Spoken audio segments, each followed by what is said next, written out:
Hey everybody, it's Tony Robbins. Welcome to the Holy Grail Investing Podcast. When they consider investing in the world of sports, most people think of it as just a trophy asset. There's a narrative that develops every 20 years. Baseball's dying. The aggregate revenue generated has tripled. This is an exciting episode because my co-host is going to sit down with the pioneers of professional sports investing, Arctos Partners. We're also going to have a special guest, Sam Kennedy, who's the CEO of Fenway Sports Group. They own the Boston Red Sox, the Pittsburgh Penguins, and Liverpool Football Club. It started with Major League Baseball, working to allow for institutional investment. The market is just starting to appreciate how valuable this content is. Viewership is up. Attendance is up. We need to continue to innovate the product. That's over $400 million before you ever play a game or sell out a seat. What are you doing to attach to the younger fans through the digital streaming services? I'm really glad you asked that because You'll be able to upload a photo of your child and watch your kid in the game in real time. Now we finally have a real podcast because we talked about AI, right? What's the most exciting thing that sets you up for high returns over the next 5-10 years? Listen, historically, owning a professional sports franchise used to be that trophy asset reserved only for billionaires. But in 2019, Major League Baseball changed the rules. They allowed investment firms to take a minority interest in their franchises, but very few firms obviously qualify. Today, every other league has followed suit, including the NBA, NHL, MLS, and of course, just recently, the NFL. This allows individual investors, people like you and me, the opportunity to participate in this time-tested, uncorrelated asset class. Now, I love this because if you understand the Holy Grail of investing, you understand Ray Dalio, one of the greatest investors of all time, his most important principle he teaches is if you can find 8 to 12 uncorrelated investments that you believe are a good bet, you reduce your risk by up to 80% and increase the chance of your upside. That's why investing in sports is one of my personal favorites, because it's an uncorrelated investment. And also think about it. You're not just buying a sports team. How'd you like to have a company you're investing in that has a legal monopoly? Like if you're in Boston, you got the Red Sox. If you're in LA, it's the Dodgers. These franchises also have customers they call fans. That original term comes from the word fanatics, and they're multi-generational. Think about it. This passion for the sport is often passed down from father to son to daughter through generations. And today, they're not just selling tickets and hot dogs. They own real estate, and they control extraordinarily valuable media rights. And they're building powerful businesses that go far beyond the stadium walls. Plus, you're investing something that embodies the fullness of human experience. From tragedy to triumph, we get to feel and experience the raw emotion that fuels that pursuit of greatness while we're investing. So stay tuned, because this is an episode that will fire you up. Thank you for joining us for the Holy Grail of Investing podcast. I'm Christopher Zook with today's co-host, Mark Wade. We're joined in this episode by some of the leading figures in the world of sports today. Ian Charles, Doc O'Connor, Arctos Partners, and Sam Kennedy of Fenway Sports Group.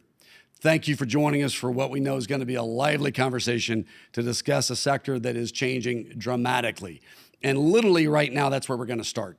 Because obviously on everybody's mind right now, because of the settlement, is what's happening at the college level. With the settlement now in place, the business of college sports has changed forever.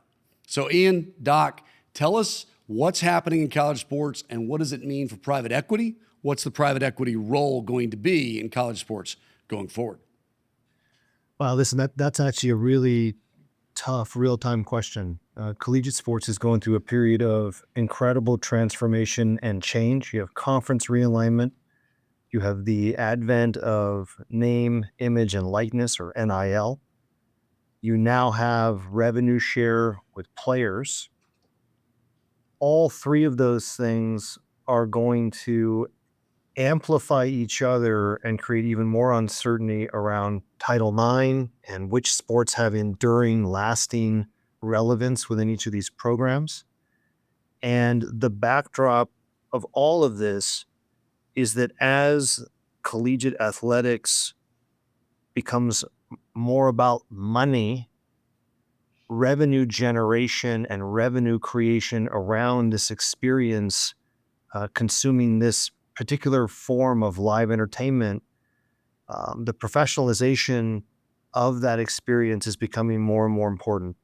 What is private equity's role in collegiate athletics, I think, is a big question that we're thinking through ourselves as the pioneer in bringing private equity to the sports ecosystem. There's lots of different forms of private equity. There's lots of different forms of private capital. Some people are attacking this as a lender or as a credit provider or preferred equity provider to organizations that, quite frankly, probably aren't ready for that. We think collegiate athletics is all about revenue generation and helping the schools create a better fan experience, a better player experience. And if you do both of those things and unlock incremental revenue, that revenue can be reinvested back into the fan experience and the player experience. And so we think that is the big unlock in collegiate athletics is can you help these universities monetize the power of their brand locally? And if you can do that, there's an opportunity. If you can't, you're just extracting value from a very fragile system. And we think that that's a recipe for disaster. So, Well, it's interesting because the fact that literally just the other day, and Doc will come right back to you, is, the Texas Permanent School Fund, obviously Arctos is based in Texas, we're based in Texas, has actually agreed to invest $500 million into the space to basically help the big four schools in Texas be competitive. So it could be a really interesting arms race developing if CalPERS decides to do that in California, or the big plans in Florida or Tennessee or wherever. That could be really, really interesting. Doc, you were about to say something. Go ahead. No, I just to layer on what Ian just said, you're right, Christopher, in pointing out that, yes, this is a landmark moment because this settlement that issue has been resolved. But litigation has blown apart the entire regulatory system around college sports. And there's nothing to fill that vacuum right now. It is a complete Wild West, unregulated landscape that we're facing in college right now, which that dovetails into the points that Ian just made, which is there's this arms race that is now going to unfold, but it's going to unfold in a way with absolutely no guardrails. And unless and until those guardrails are put in place, it creates a very volatile and very risky landscape for private capital. Sam, I'd be curious for your perspective here. Professional sports was largely in a similar position about 5 years ago. And if memory serves correct, you guys were the first mover here to accept institutional capital and to partner with private equity. So as a leader of an organization, like what advice would you give the other leaders in colleges, in athletic departments, about things they should be thinking about, having now done a transaction, partnered with Arctos, and you're 5 years into it? Yeah, it's a great question, and thanks for having me on, guys. Real pleasure to be with all of you. I think it's pretty simple. It's all about the people, and the relationships that we have in the sports industry are so critical. The Arctos story is one of relationships. Doc, we've known for, sorry, Doc, 3 decades, and we knew him back to his CAA days and MSG. So having been in the operating side of sports, gave us the confidence that, he and then partnering with Ian would come in and really understand what it's like to sit in our shoes. We are not a private equity firm. We are not institutional investors. We are at our core at Fenway Sports Group, operators that work to elevate teams and brands and venues that really matter. So I think for the college space, at the end of the day, it is going to be as Ian said, very similar to our business. There's going to be a huge amount of competition for the best players in the world. This industry is all about the players. Kudos to Charlie Baker at the NCAA for getting this first step, this settlement done. It's a very exciting time. I think for but 2 sports that we are heavily invested in, baseball and golf specifically, there's big opportunity for growing our sports at the collegiate level, and the venues, the brands, the opportunities for kids to come and stay in school longer and develop longer in a Division I college program is terrific. So we welcome it. There's a lot of people who are upset, but it's sort of like sports betting. When you have the Supreme Court take the position they've taken, we're not going back. So we all need to embrace it in the sports industry. If I'm a college university president, athletic director, or coach, you want to make sure you're partnering with the right people as you figure out a course forward. It's an exciting time. Well, speaking of that personal experience you've had, why did you choose Arctos? I mean, go back 5 years ago, 6 years ago when the rules started changing. What made you want to do a transaction, and then why specifically with the team at Arctos? Well, we're in our 24th year, and we've always been quite aggressive about trying to build Fenway, our platform of teams and venues. And we've recently got involved at the league ownership level with the PGA Tour, and we knew that we were going to need additional capital and additional expertise. But if I'm being honest, it goes back to the people and the relationships that we've had.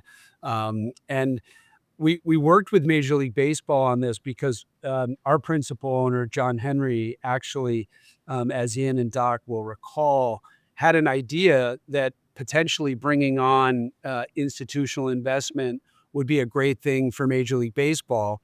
And we worked with Commissioner Manfred and Bob Starkey on this for a long time. The Arctos strategy is one that is rooted in identifying I think blue chip teams and hopefully great management teams and supporting them. And we are a bit unique. We're a bit of a unicorn in that we've got our fingers in a lot of different industries. But I have to say, it started with Major League Baseball because they went through the process and made that rule change. So for us, we're biased, but a real tip of the cap to MLB in working to allow for institutional investment in our cap table. It was only 2019. I mean, it's still early days. And so we were proud to get that deal done first, and the relationship's been extraordinary for the past 5 years. 6 Well, years. that's the thing is that, I saw Ian, you chuckle a little bit because, Sam talked about great management teams, Sam just which of course talking they about are. great operators, and But that does lead to the next question, which is obviously Right now, guys, don't look at the American League East. So it does flip it around to where we've got to say, all right, what did Ian and Doc and the team at Arctos see in Fenway that said, okay, this is the first mover, this is what we want to do, this is why we want to choose this particular franchise to be able to, and this particular management team to be able to invest capital? What was so appealing to y'all about Fenway Sports Group? Well, Sam, I'll take a stab at it. Sam's being modest. Look, Fenway Sports Group is one of the real innovators, particularly when it comes to their ownership platform and the platform. It's a multi-asset platform. They're one of the first true multi-asset platforms in the world of sports, and they operate at the highest level. So, for us, when we started, there was really only one major North American league that was even open to institutional investment. But they also inhabited and had numerous other assets as part of their platform, from real estate to Liverpool Football Club to an agency business and other diversifying elements that, when you're talking about the in our opinion, the best operators in the business, as well as this very potent multi-asset platform, it was an absolute no-brainer for us and a real privilege for us to be invested in it. Our model really boils down to partnering with incredible owners who have really talented management teams that control very unique assets in really important markets. And if they have a vision of growing that platform and there's a way that we might be able to help them, we get very excited and dial in. And if we can enter into that transaction at what we think is compelling value, help them unlock their vision, that's a deal that Arctos gets really excited about in sports. So for Fenway, when we partnered, like Doc said, iconic Major League Baseball team in one of the most important markets in the United States, an iconic English Premier League team in Liverpool Football Club, a really unique real estate strategy in both markets, and a really cash generative regional sports network. That was the initial platform, but we knew they wanted to build more under the leadership of John, Tom, and Mike, and then Sam as the CEO. That's a team you want to back and a vision you want to be a part of. And it's been an exciting run for the last 5 years as that platform has grown now with an NHL franchise, with the PGA league level investment. It's just an incredible platform to be a part of. Well, you mentioned helping FSG realize their vision. So Sam, I'd be curious to hear specifically, or more specifically, from you as far as like what do you get out of the partnership with Arctos beyond capital, right? Capital is frankly pervasive these days. Good and looks I think too. a lot of people. Yeah, sure. Drop But dead what good looks. is it about helping run the business, or what capabilities do they provide that help bring that vision not from a dream but into reality? Yeah, I think we have a healthy dose of paranoia around here about sort of what aren't we doing? What are we missing? What are we not spending time on that others are? Especially when you're in a place for so long. John Henry and Tom Werner and Mike Gordon and our team put this deal together in 2002. And we're always afraid of being complacent in baseball operations or football operations, with our hockey operations, or with our venues and the fan experience and how we're dynamically pricing tickets or selling sponsorship, or what are we missing, and how are we distributing our content? What are we not doing with the leagues? And Arctos' strategy has been to really invest and partner with best-in-class people across all of sports in different leagues, different teams, a lot of people that we respect. So specifically, the forum that they've created with their team president forum, with their investor conferences, with the way they've structured the relationship. We're constantly in touch with them on what's working in other markets, what doesn't work from a business perspective. And that's really, really important. The second thing is, when you have a long-standing investment group, we do know that that Arctos is there. They came in and bought a primary investment into the team, or excuse me, into the platform.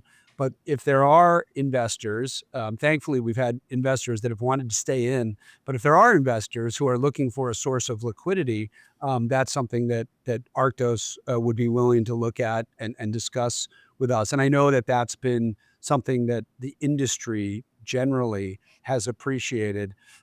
So it's really been interesting because at the outset there was a lot of hesitation and worry at the league level, the different league levels. Doc and Ian have lived that over this past 5 years. And each year, it feels like to me, the worry is sort of going away. And in fact, leagues and teams are pivoting more to institutional capital to go out and build their businesses and retire debt and take out LPs who might want to get out because they've been in investment for so long. So I think the thesis has worked from an institutional perspective, and it's been exciting to be a part of that. And it's only been I really do believe it's early days. No, it's definitely early days. And, we talked a little bit about college being the wild, wild west. We know that is basically in the infancy stage.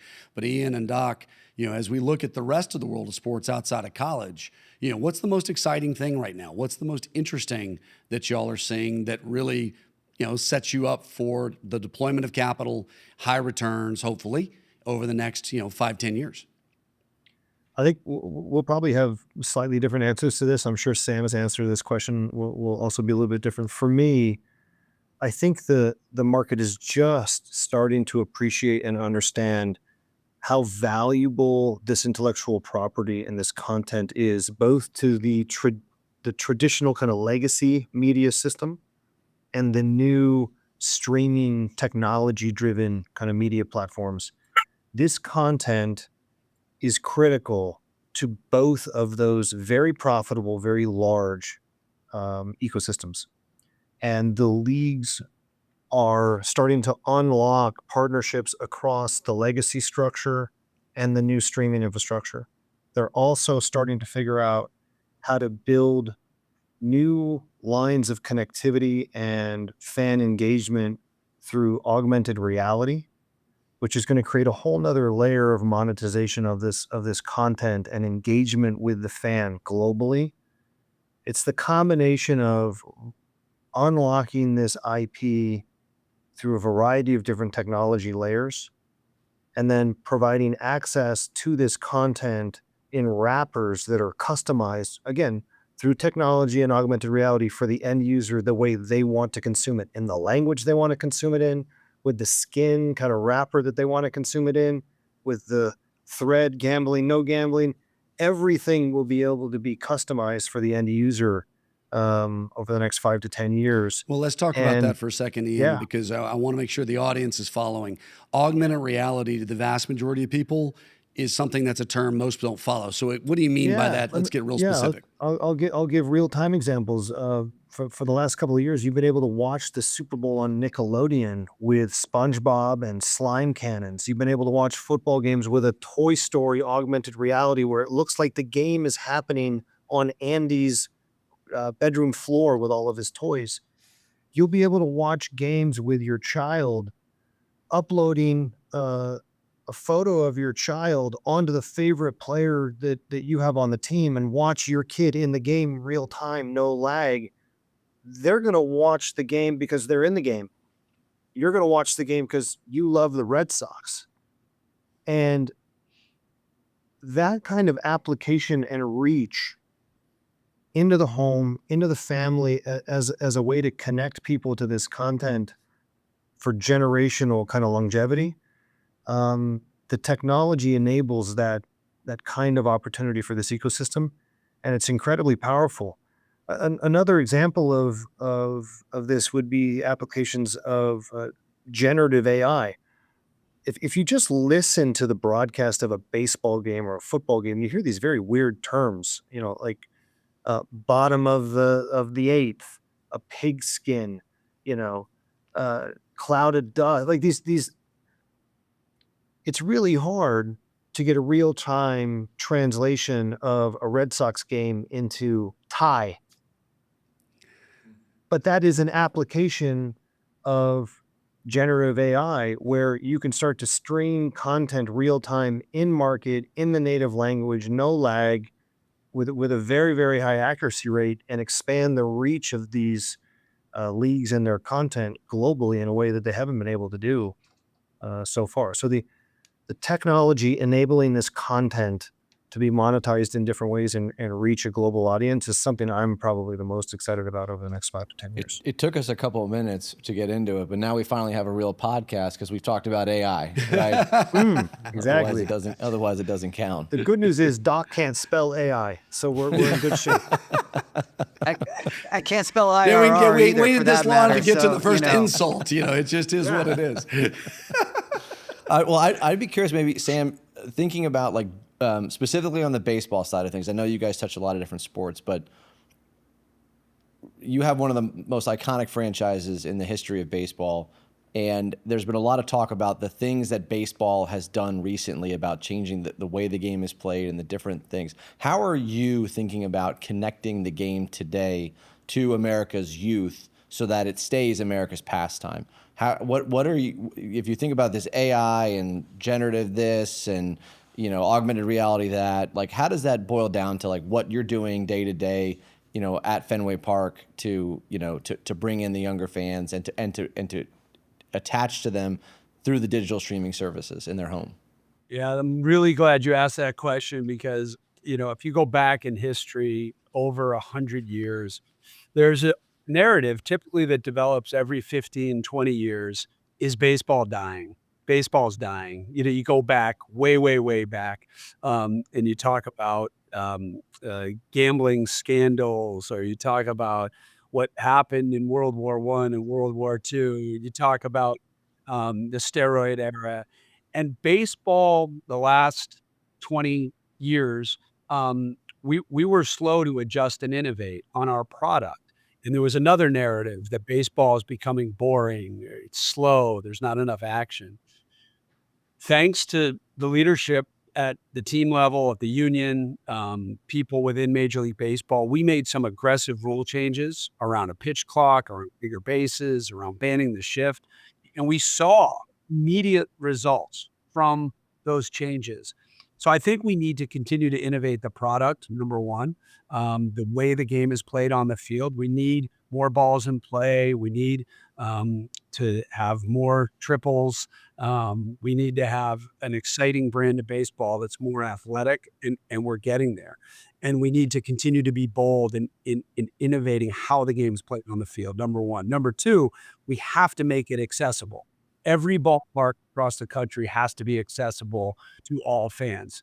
So whether it's Fenway Park, where we do have incredibly high ticket prices for our premium inventory, we have a $9 student ticket. Every night, you're a college kid, you can come to Fenway Park for less than the cost of a movie ticket.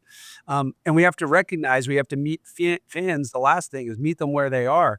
My son's 21 years old. He is not going to put up with putting in his credit card and the password and the code and the email and and remembering his password from 14 different streaming services or his linear cable. We need to transition to a model with one or two click. You can find the content where you want it, when you want it, on the device you want it. We're getting there. Baseball is taking steps towards getting there, as are the other sports. We have seen such disruption from technology and streaming services, but therein lies the opportunity. We have to make it easy for our customers to watch baseball games wherever they are, whenever they want it. So those are some things that we're thinking about each and every day, and I'm really bullish on the future of baseball for those reasons. Well, Can I mean, I that's just add Please, something go ahead. real fast on that, Christopher? Go. Look, baseball doesn't get enough credit for its history of innovation. To Sam's point, the rule changes are, when you think about it, there are few, if any, leagues that have ever taken on that kind of a radical change in terms of how the game is played. It's very controversial to do so because it affects, his history and statistics and all of that kind of stuff. But baseball took it on, and the trajectory, all the key metrics around baseball are headed in the right direction. Viewership is up, attendance is up. All of these unobtrusive measurements are in the right place. And look, baseball is on the front end. The league is on the front end of or the leading edge of a number of the challenges in the ecosystem, particularly in how content is consumed. But baseball is choosing, as is their history, to look at those challenges as opportunities. And so what we think is coming in baseball is wholesale economic reform across the board, and changes in how the content is consumed, such that we think that baseball is going to have a real renaissance in terms of value over the long term. That's fantastic. And it gets to the point of, what I think most people get stuck on when they consider investing in the world of sports is they think of it like it maybe was 30, 40, 50 years ago as just a trophy asset that you own it because of the pride factor and because you just want to own it. And it's not actually an economic return.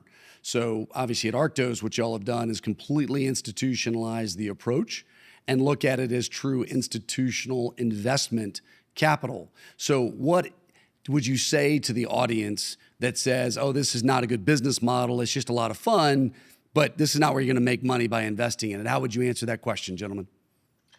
Well, I just think, first of all, there's literally zero data to support that statement. And so what I always try to do is break it down for people so they understand the fundamentals of these businesses. In the last 15 years, the aggregate revenue generated across the North American leagues has tripled. over that same time frame, in partnership with the players, a big part of that revenue growth can be attributed to collaboration between ownership and players. And the players have benefited from that rise in aggregate revenue because they have a material share of the revenue that they've collectively bargained for. When you grow revenue 3x and you have operating leverage in your business, the profitability of the businesses improves dramatically. And so over the last 15 years, the profitability of the North American leagues has gone through a transformation.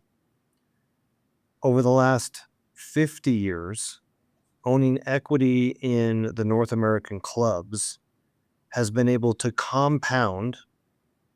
In a really bad kind of 10-year run, it's sort of high single digits, low double digits. In a really good decade, it's high teens. And that return profile has been generated despite the fact that these assets are not allowed to have a lot of leverage. So Sam is constrained in the amount of leverage he can use to build Fenway.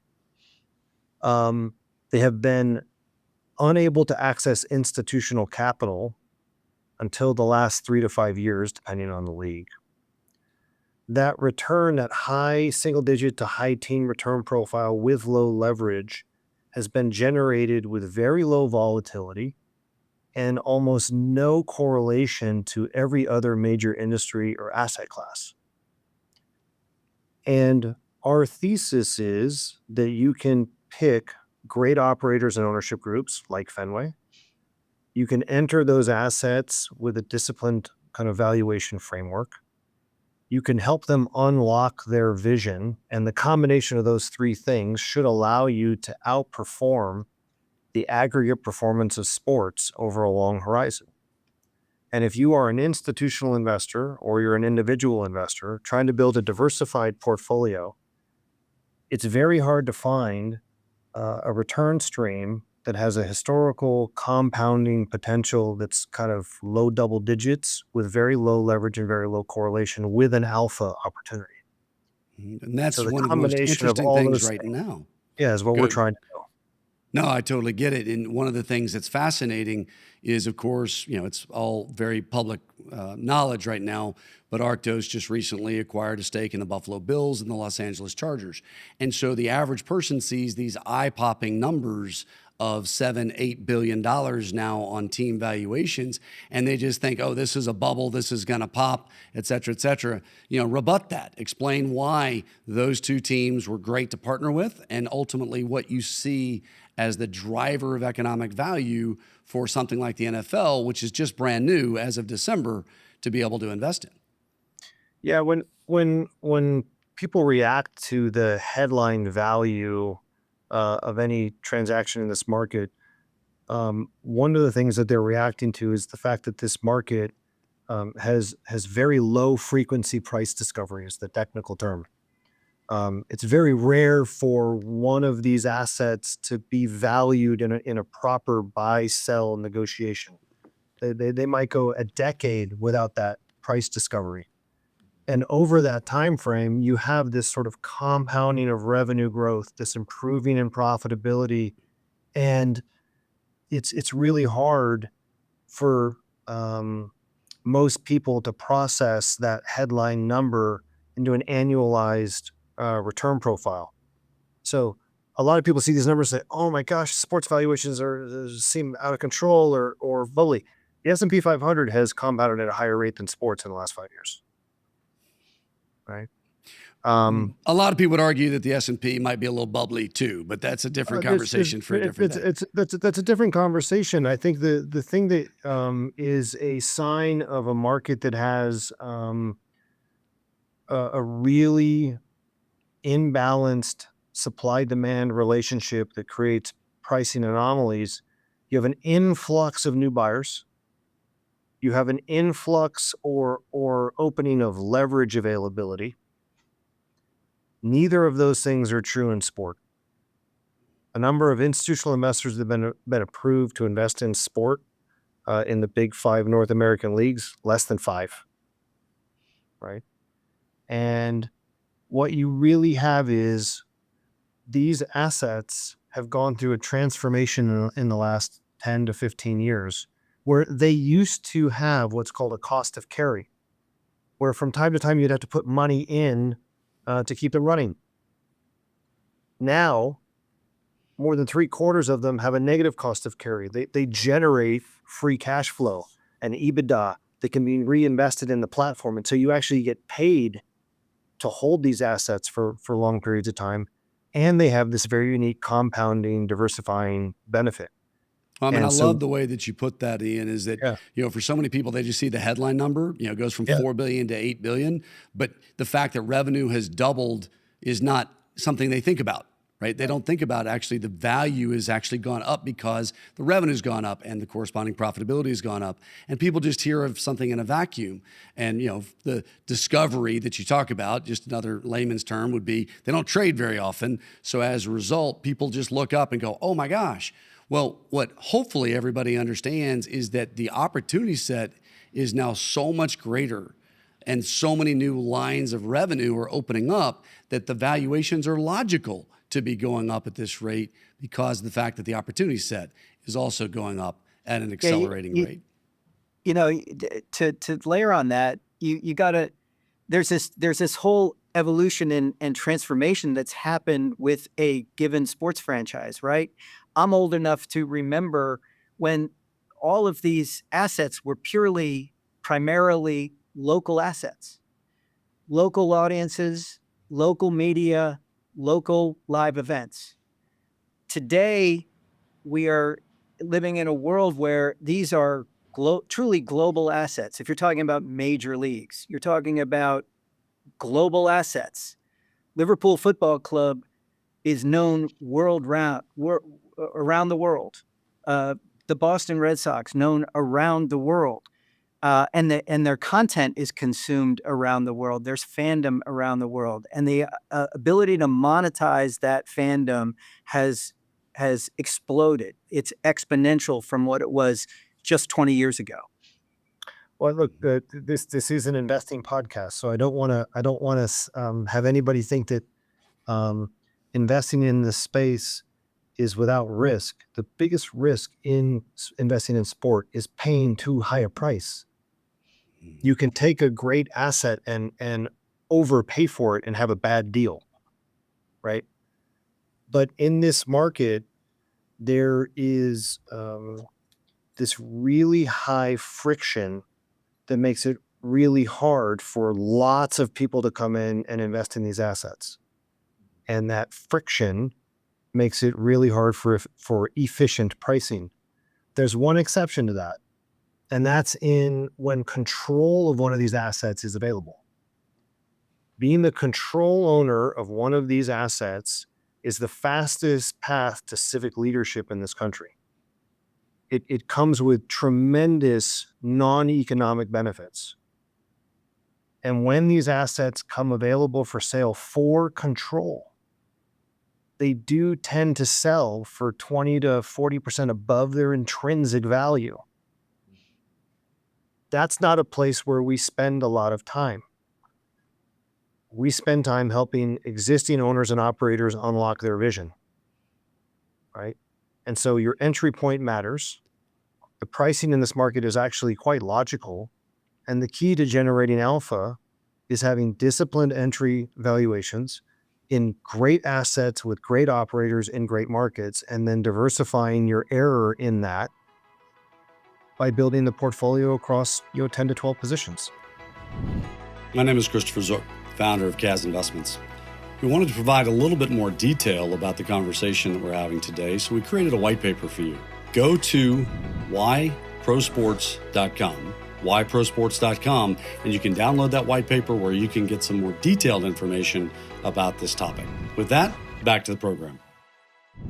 Well, speaking of that diversification, I've got kind of a question for, maybe everybody here of not relative value, but just looking across the leagues. I mean, each of you, Sam, Doc, Ian, are investors and own interest in various teams in various leagues in various markets, right?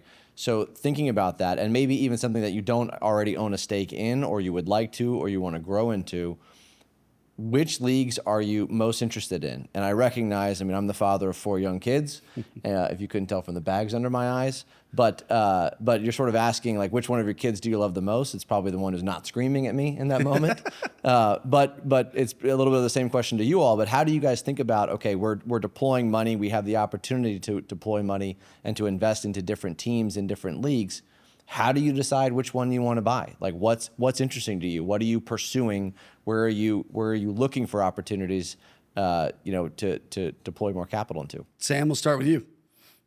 Great. Well, we've in 24 years of Fenway Sports Group, we've actually been quite disciplined. And the biggest mistakes we've made is when we've gotten sidetracked by valuation and saying, "Oh my goodness, 20 years ago, the Boston Celtics are selling for $400 million. That's insane. We would never do that."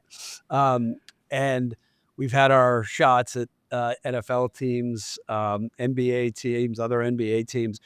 So we've made plenty of mistakes along the way.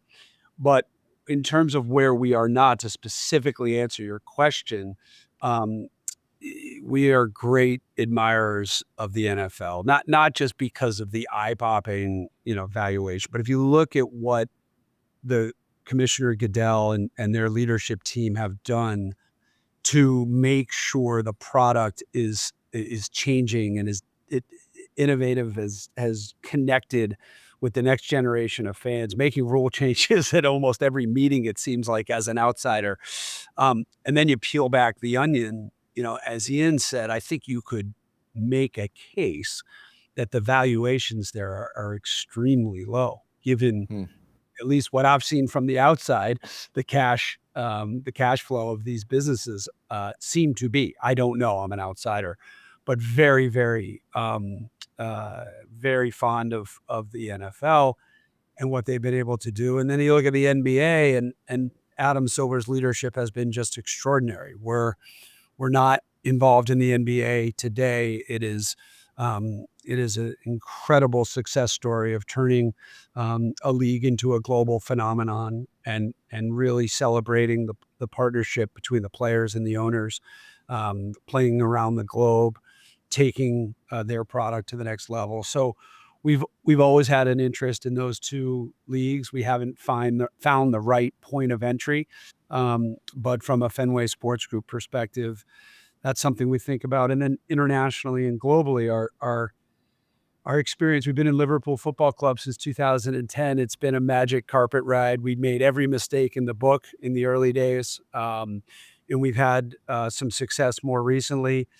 It's given us the courage to think about places we could invest internationally, maybe other football clubs, other international sports. I was watching with great interest just the unbelievable drama associated with the French Open over the weekend. Amazing. And it was incredible. And at the end of the day, it comes down to great, compelling, cutthroat content that matters more than just about anything in our lives, other than those 4 kids you have. And many people, and maybe your religion, people really focus on sports as a great connector. And as the world gets smaller and smaller, I would, and I'm speaking my own book here as someone who spent his whole career in sports, but I would put my money on sports becoming more and more important. And I think Ian said it well, especially the control position in sports. In our world, that's John W. Henry and what he has built. The importance of these clubs and these teams really matter to people around the globe, and that's a very, very, very serious responsibility that John takes very responsibly, and it has a ton of value associated with it. So, sorry for the long answer, but that's how we think about the future. No, that's perfect. Doc, what about you? Look, I'm not going to dodge the question, but I'm going to dodge the But question. you're going to dodge the question? No, because look, when you're talking about, I'm going to confine my comments to major leagues. It's a different story when it comes to emerging sports, emerging leagues, niche sports, that's a whole different equation. But there's an argument to be made, and I make it to myself every single day, about specific situations and opportunities in major leagues. There's I previously I talked about Major League Baseball and what I think is an undervalued landscape today, given what is likely to come in the future. The NBA, you see this tremendous opportunity because it is truly a global sport. There's tremendous opportunity for the NBA to expand globally. Similarly, the NFL, which is in a league of its own when it comes to North America.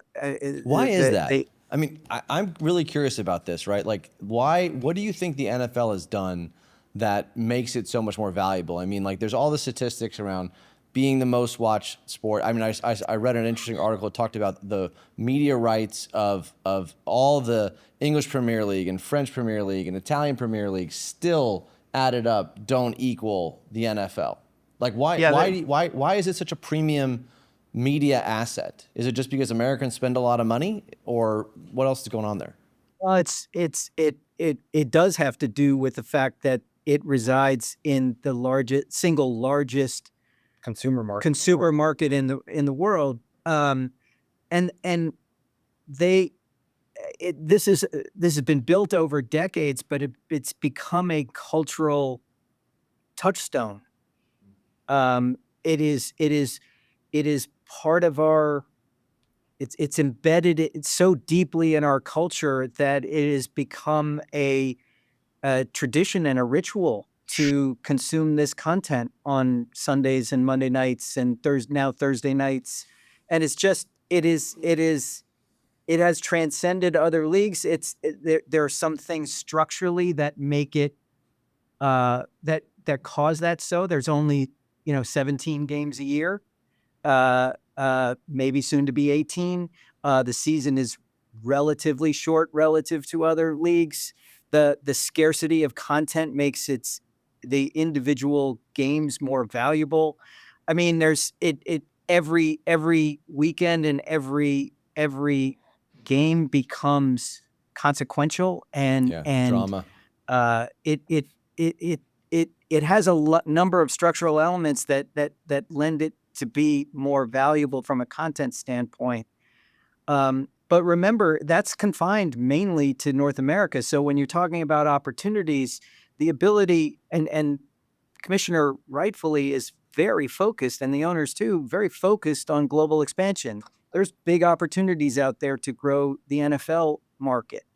The NHL, similarly, there's arguments to be made for its value. We're looking at European football in certain areas of European football where you have these iconic clubs like Liverpool, like Paris Saint-Germain, where we're invested as well, where their global brands are just so valuable, and this the promotion and relegation risk is theoretical more than it is real, and given where a lot of these leagues are going in terms of regulatory frameworks and really focusing on the cost side of the business and trying to rein that in, that's becoming a landscape that's much more interesting for us to look at. So there's a number of arguments to be made about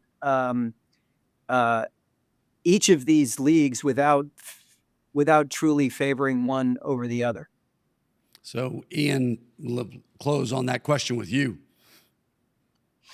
So I do love my kids equally, but from time to time, the way that I have to interact with each of them is different. Their needs are different. Their challenges and the opportunities that they face are different. And so if I, as their father, come to them with the same type of lens and conversation, I'm actually not going to serve them and lead them the way that I'm supposed to. In a similar way, we have 5 incredible partners in each of the leagues, and we have a thesis and we know the opportunities ahead of them and have tremendous confidence in the operator that is the league in unlocking value for all the owners. And our job as we build our funds for the client is to diversify across the leagues and find the single best opportunities we can in each of those leagues. And so that's really about being able to measure skill and quality of the operator, of the local market opportunity, and helping convert a vision into an action plan that creates value for the fans and the stakeholders of that platform. And so for us, it's really about identifying the right opportunity where Arctos can be the right partner for that ownership group and that asset during our intended hold period, and then diversify across the leagues because we believe in all of them and we're partners with all of them. Well, what's interesting about that, Ian, is that there's been this huge dichotomy between the North American sports leagues, where the league's job is effectively to maximize the value for the teams themselves. Yep. And that's obviously so different than European football, as an example. There's been rumblings about European and other things, other sports, trying to get more like the North American model. Does that have legs, or is it a non-starter? Is that something that potentially Arctos could help facilitate in a place like Europe? Well, I'm not. You're arming these minds and just laying them in front of us, hoping that one of us blows ourselves up walking through this minefield, and I'm not going to do that.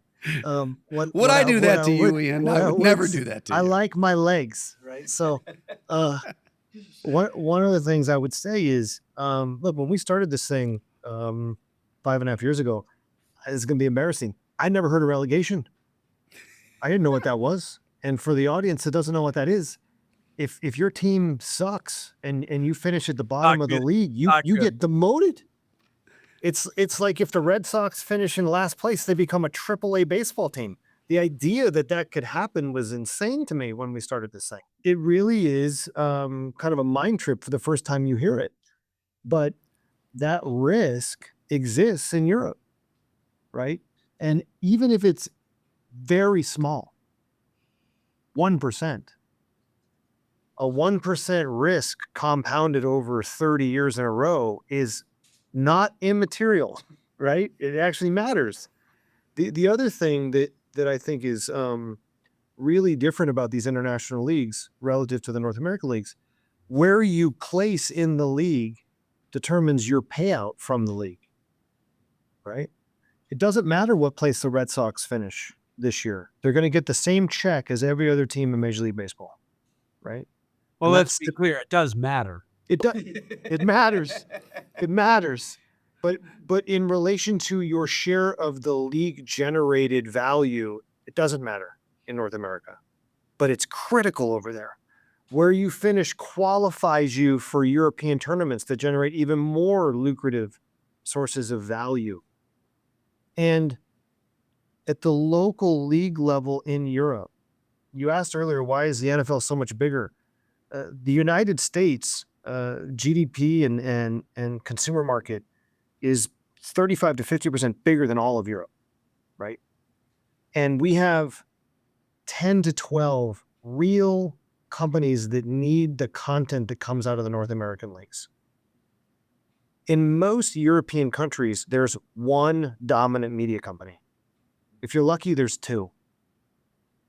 And so it's like you have one or two bidders for the media rights in Illinois. That's a completely different monetization opportunity than having one of the most critical pieces of content in a market where there's 10 to 12 bidders. That's the U.S. sports intellectual property monetization at the league level in a nutshell. That's why it's so much different. That's also why the European leagues look at what the North American leagues have with envy. It's a combination of that premium content that has to be viewed by all European consumers, all global consumers, without the threat of relegation. That's the thing that is so appealing. No, it's very interesting. And that's why I know there's rumblings about changes going on in Europe. But at the same time, it's really hard to unwind the spaghetti bowl that exists there right now. So let's transition a little bit and do something different for the audience. And let's talk a little bit to Sam about, you've obviously led, the organization at Fenway for 20 plus years. You've been involved in other organizations in your career. What were the most important people in your life and that you worked with that shaped your leadership style and how you go about day to day managing the organization?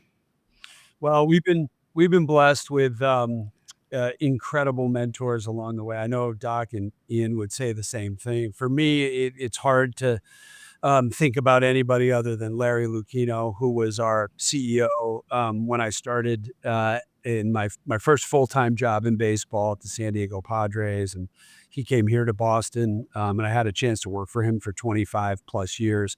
But I had lots of other mentors along the way.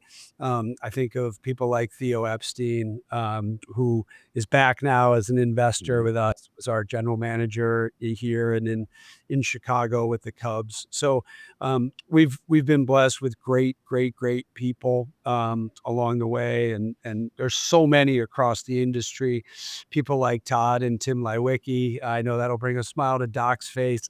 And they're just everywhere. And I think that's what's so great about sports. By definition, it's a team game, and there are mentors everywhere that are willing to help out. So really fortunate to have had some of the very best. Well, thinking about things from a bit of a different perspective now, speaking of leaders and mentors, I mean, what are some of the things that you guys look for in leaders amongst these teams? I think sports is one of the most beautiful opportunities to teach leadership to young people, to older people. We get to see it and live it every day when we watch these teams play and we watch teams practice and develop. Sports was a huge part of my own development personally, as I know it was for yours, Christopher, and other people. So anybody feel free to take this, but like from a leadership standpoint, what are you looking for of leaders of sports organizations? Doc, why don't you go first? Well, I think the first thing that comes to mind is when Ian and I first met and we first shook hands in partnership, the very first thing we did before we ever tried to source a deal or raise a dollar of capital was to spend an enormous amount of time, as it turned out, developing our core values as a firm. Like, what did we want to stand for? What type of people did we want to attract to our platform? And we boiled it down to 6 core values that become the lenses through which we look at every decision, including hiring. And those I won't bore you with all of them, but it boils down to a couple of important ones, mostly character. And the components in my mind of character are integrity, excellence, trustworthiness, collaboration, and humility, both intellectual humility as well as interpersonal humility. And those are the things that personally I look for in anybody. We look for it in terms of our potential partners, whether that's ownership or the operating groups. Look for that in every single employee that we add to our firm, and we've looked at it with each other. It's those values that I first saw in this guy that really made me want to be his partner and go on this journey together. That's great. Sam, what about you? What do you look for? You've got to hire coaches, GMs, you got to hire all kinds of different types of talent. What are you looking for? Doc rattled off a lot, and I would just lean into the concept of humility sort of being life's greatest achievement. There's so many things that are just fundamentals and non-starters, but anyone who takes themselves too seriously, typically does not work out well at Fenway Sports Group. And that goes for all of our clubs, our venues, our teams. Because if you can't have fun and laugh at what's happening around us, we wake up every day, we come in here and it's like, I can't believe this happened today. And that means laughing at yourself as well. That's fundamental. So really, humility is something we value going all the way to the top of this organization. That's great. Ian? For me, it's character, it's courage, and it's curiosity. Those three things are really, really important for me to see in the people that I'm partnering with, that I'm working with, that I'm counting on to be my partners, but also help steward our clients' capital, right? Embedded in character is humility. That's in short supply in the industry that we work in. Most sponsors, they like to outshine the operators that they partner with. One of the things that we try really hard is to take a step back and make sure that we're not front and center. That the groups that we partner with, whether it's in our private markets business or our sports business, we let them shine because they're the stars, and we're lucky to be partnering with them.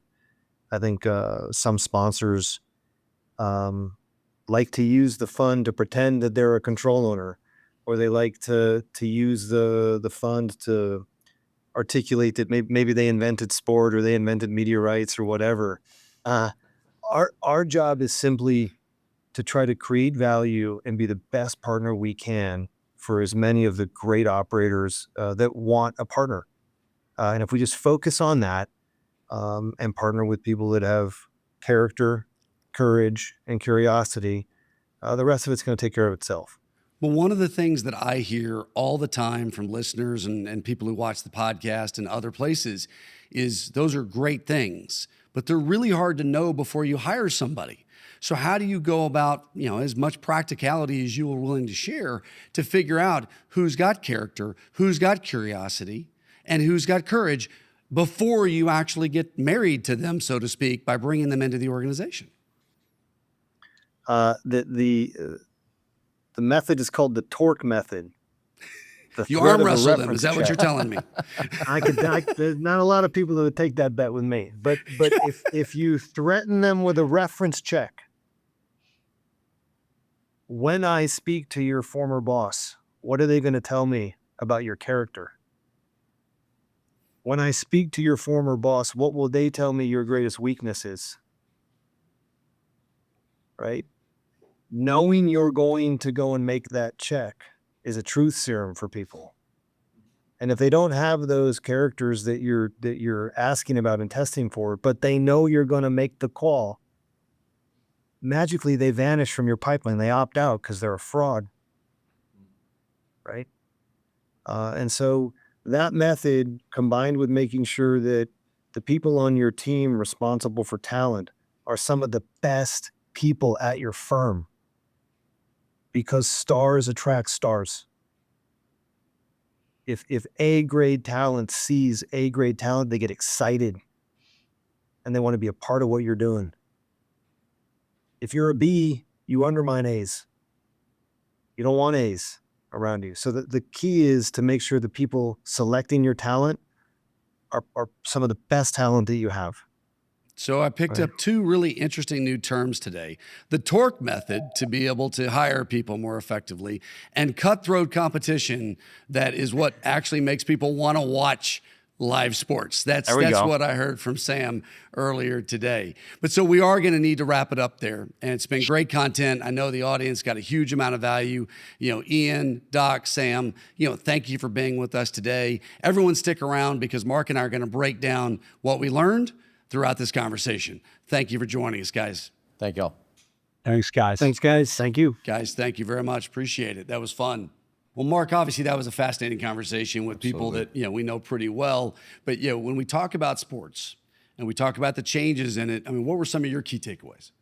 I have a hope for this podcast that I haven't had yet, which is that people who are curious, or maybe even skeptical about what it is that goes into investing in sports franchises, I don't see how they can listen to this podcast and walk away without just a very strong conviction of like, this is something that is altogether different than what I expected it to be, if they come in with that skepticism. No, and I think it's important for the audience to know when we started investing in sports, 4 or 5 years ago, we were the skeptics. Okay, and I personally was the skeptic. We were the skeptics. Okay, so I'll be very transparent. I was the skeptic. It took us 18 months to get across the goal line, so to speak, to be able to get really comfortable with it. And what really compelled me finally, after the team at Arctos and others had really just kind of made the case over and over and over again, poking, and some of our internal people poking me over and over and over again,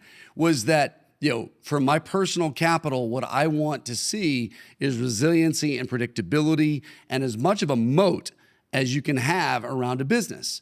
Well, obviously, if you have a monopoly, a legal monopoly, that's a pretty good moat. And it wasn't until I fully appreciated the magnitude of what these teams get, as they talked about, whether you're first place or last place, you're going to get your 1/30th or 1/32nd of the league's revenue. And all this is public information, but in the NFL last year, that's over $400 million. $400 million before you ever play a game or sell a hot dog or sell out a seat. Literally $400 million is what you're going to receive at the beginning of the season. It makes the business model a whole lot easier. So I agree with you, Mark. I think if people will fully understand the business of sports and, really just dig into how it becomes that, it becomes very compelling. Yeah. And I agree. I hope that they'll take this and run with it. It's an easy asset class in the private markets to be a sort of tourist in, where all you do is sort of observe the random data points that get into the press, because you don't get to do that. And like, nobody really cares what the local industrial manufacturing business traded for, right? That's not, maybe there's a small segment of a local population that cares about that, but it's not the same as if the Celtics and you're in Boston and what did they go for, right? So there's these various data points that get out there to people, but if that's all you ever get, then you have a very incomplete picture of what's happening with this investment, with the nature of this company or whatever it is that you're buying a stake in. And so I think Ian and Sam and Doc did a great job of outlining those specific areas and why franchises go up or down in value. Like, what are the value drivers? I thought it was really interesting I love the way Ian always puts this, where he talks about how it's very hard to find any asset that has compounded at an attractive double-digit rate of return over any long period of time, but to have done so with very little volatility and very little correlation. I think investors often ask the question, like, why should I care about this? It's the right question to ask. Here's why, right? If you can find something that can make as much money as this while taking as little volatility risk as this, with as little correlation to something else in the portfolio, please tell us, because we're probably going to want to invest in it. Right? But it's very hard to do. And, the Holy Grail of Investing, the book, as well as this podcast, is about adding things that don't zig and zag at the same time. Fancy word, correlation. We don't want everything to move in the same direction at the same time, because it creates more volatility for the overall experience.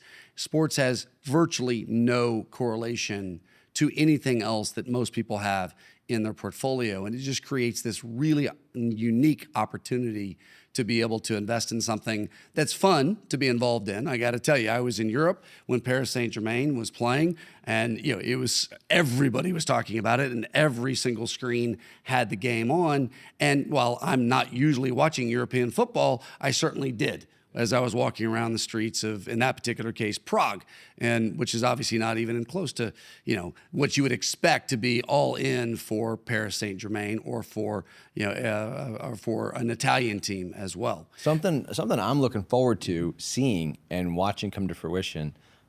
They all kind of got into this a little bit, was how, with all the new technology that's coming into play, and here's your buzzword, artificial intelligence and generative AI, how that's going to impact this space is this notion of augmented reality and the screen basically being removed between you and the content, where you can inject yourself or inject your family or inject your friends into it and to experience it in a new way, to personalize it. I think that's going to be super cool, right? No, I'm I a do little too. worried that we're going to end up with headsets. I'm going to be sitting next to my family and we're going to have headsets on and we're going to be looking at each other that way. But they'll probably do it in a way where you're going to want it and not regret it. No, I mean, I will tell you the thing that was not mentioned that I think is worth repeating is that when you have all of these different ways to engage with the fans, and it was stated that, you can monetize that. Well, again, fancy word for you can make money off of that. If I could put my grandson onto the screen and make him want to sit down and watch a game with me, I'm going to pay $8 for that game, or I'm going to pay $20 for that game. What is the price I would pay to be able to have that experience with my grandson or my granddaughter? And the answer is people will pay for that. And for someone to literally be in the example that Ian gave, to be in Thai, be able to watch a game, understand the terminology and to understand the language, and to be able to enjoy a game they've never been able to really watch before, they'll pay for that. And obviously advertisers will pay significant dollars to get in front of all of those new audiences that they haven't been able to reach before. But folks, there's so much more we could do, on sports, and we hope that you will engage with us in all of the things that we're doing in the world of sports, because it's really very interesting. But we appreciate you joining us. Please share the link of the podcast with everyone you know and via all your social channels. We look forward to sharing more valuable insights and our next guest that we have on the Holy Grail of Investing podcast. All our very best.